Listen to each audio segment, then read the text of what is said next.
বৌ সোমাই আহাচোন, ভিতৰলৈকে আহা। কি কৰি আছে? তুমি হ'বলা। কলে যোৱানো ইমান ৰমক চমক ওলাই আহিছা যে? আজি মানে আমাৰ এনিভাৰ্চাৰী যে, সেইকাৰণে নতুন সাজযোৰ পিন্ধি লৈছো আৰু পাৰ্কলৈ যাম বুলি ভাবিছো। আজি মানে এনিভাৰ্চাৰী? আমাৰো নাই, এয়া ঘৰকে সাৰি আছো আৰু ভাত বনাব আছেই। কিনো কবা আৰু, এয়াই আৰু আমাৰ কাম। বৌ আপুনি কলৈকো নাযায় নেকি? আজিলৈকে শুনাই নাই আপুনি যে ক'বালৈ ফুৰিব গৈছে বুলি। আমাৰ নাই এনিভাৰ্চাৰী। মানুহজন সদায় কামতে থাকে আৰু ব্যস্ত। কেতিয়াবা সময় পেলাই নিম বুলি কৈছে। ময়ো কৈ থৈছো পাৰ্কলৈকে যাম বুলি। মাজে মাজে যাব আকৌ, তেতিয়া মনটো ভাল লাগি থাকিব। এই চচমাজোৰে কিয় পিন্ধি আহিব লাগে?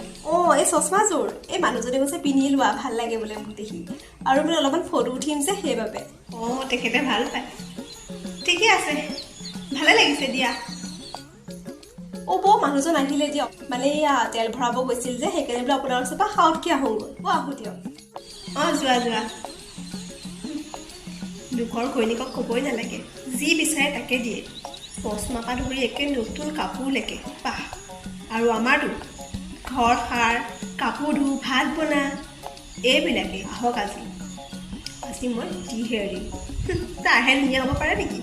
মই নোৱাৰো নেকি? মই যাব নোৱাৰো নেকি? তাই মোক চলাবলৈ আহে।